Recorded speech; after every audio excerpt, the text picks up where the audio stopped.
For anybody out there aspiring to make a movie, you've got to take a big, giant, wild swing. I mean, everything has been done to death, and that goes double for any established horror franchise that you or I might know and love. This is what brings us to 2017's Leatherface. So let's all look back at a wild, wild swing.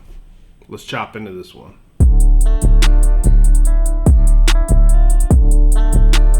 Staying true to the Sawyer lineage, we open up with a birthday party for Jed, who looks nothing like Jed. I mean, this is a normal looking little boy, but we've got Verna, we've got Drayton Sawyer at the table, we've got Grandpa sitting there impatiently with a mallet in his hand, and tied to a chair is a innocent person who seems to be there because they've wronged the Sawyers or stolen from the Sawyers in some way.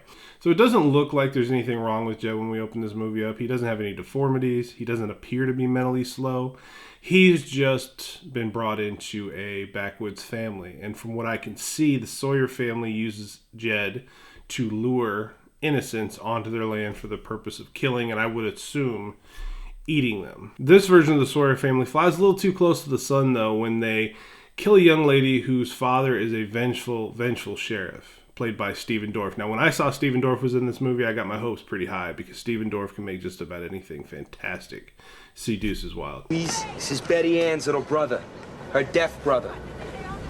Now, our sheriff sees to it that every single child in Verna's care is pulled from her care and sent away. This breaks Verna's heart. But shouldn't have been killing folks on your farm, I guess, Verna. That leads us to the cozy confines of the Gorman House Youth Reformatory, where dozens of disturbed boys and girls are living under the care of clear-cut slimeball Dr. Lang. They've all been given new names, so nobody knows what their original identities are, and we have no idea which one of these kids is Jed after this time jump. So what is a horror movie without eye candy? And we get that here with Nurse Lizzie. Now, I don't understand the thought process behind dropping this young, attractive nurse amongst all of these hormonal, prepubescent, psychotic boys, but that's exactly the decision that they make here. So we come upon a big and heavy-set boy that they're calling Bud. Immediately, we assume this is Jed. He looks the part. If you put a chainsaw in his hands and a human flesh mask on his face, that's your guy, right? Verna shows up because she doesn't know which one is her son anymore. It's been that long of a time frame that she's been away from him. And she's got a court order and she's got a lawyer. And Dr. Lang, essentially, to his credit, tells her to piss off. You're not seeing anybody. You're not talking to anybody. That court order isn't worth the paper it's written on. Tears it up, in fact. This doctor is so cold-blooded that once he tells Verna to kick rocks, he then goes to an electroshock therapy treatment that they have been putting Bud through. And because we believe him at the time to be Leatherface, it's a really interesting idea that the movie may be trying to pull off, that he was a normal kid at one point, but due to this treatment in this facility, maybe that's how he lost his mental faculties. Perhaps, maybe. I mean, it's a stretch, but it's a cool idea. If this is, of course, who we think it is. Not one to take no for an answer, the Sawyer matriarch, Verna, decides to take things into her own hands. She assaults poor Lizzie, steals her key ring, and in the commotion of looking for her son, a breakout ensues. So during this stampede of sickos, Bud finds Jackson, who is sort of like his big brother figure in the facility, and they take it upon themselves to protect Lizzie from all the other wackos storming about looking to do people in charge harm. Now that brings us to Ike and Clarice. Now they're a couple in there. They're wild as hell. They have just about everything wrong with them that you could possibly think of. And they decide that they're going to not only boost a car to get out of town, but they're going to take Lizzie as a hostage as well. And if Bud and Jackson decide to come along, all the better. A breakout at the Funny Farm is music to Stephen Dorff's ears. And he plays Hal Hartman, who's the lawman that we know. And he channels a little bit of that Dr. Loomis when he's explaining to his deputy that all of this evil that got loose has to be put down.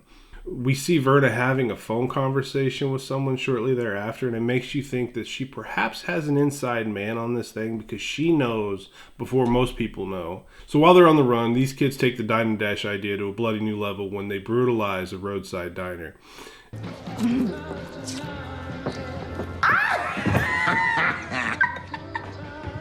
And during this scene, I couldn't help but wonder, with it being Bud, Jackson, and Lizzie clearly against Ike and Clarice, why they didn't use that numbers advantage and just try to bail at any point during this. Now, I know Jackson feels obligated to look after Bud, and I don't think anybody wants to leave Lizzie behind, so maybe that was part of their hesitation. Feels like a missed opportunity, though. Now, deep in the woods, they find a trailer, and they find some horrors inside that trailer, but that doesn't bother Ike and Clarice. And in fact, there's a really disturbing scene that takes place to show just how much the contents of that trailer do not bother Ike and Clarice. And we do get an escape attempt by the nurse herself. It's foiled, but right after that, a scene that sort of reinforces what we feel about Bud as far as who he really is. We see a little bit of that brutality out of him when he's alone in the woods with Ike. And considering what a dipshit Ike is, it's kind of a welcome thing, but at the same time, we're 3/4 through the movie and we really don't have a whole lot of Texas Chainsaw Massacre here. One thing I feel like this franchise does correctly, whether they mean to do it or not, is throwbacks to other movies in the franchise. And our brutal sheriff, and he is brutal, he gives us a throwback to one of the better prior films when Clarice ends up with gun smoke rolling out of her mouth after the sheriff's able to catch up with her. There's a gnarly scene where Bud, Jackson, and Lizzie are trying to hide from the police and their dogs, and they end up climbing inside of a dead steer. I can only imagine what that must have smelled like. We get a major twist in this film when Bud, who I this whole time felt like had to be Leatherface, he winds up getting killed by an officer, and Jackson absolutely loses his shit, beats the officer to death. And this revelation, while shocking and strong enough to make you sit up and take note, it gives us more questions than answers, unfortunately. The rest of the movie you're going to have to see. I'm not going to talk any more about it to give away who's who or what's what. You could probably piece together the rest of what happens here.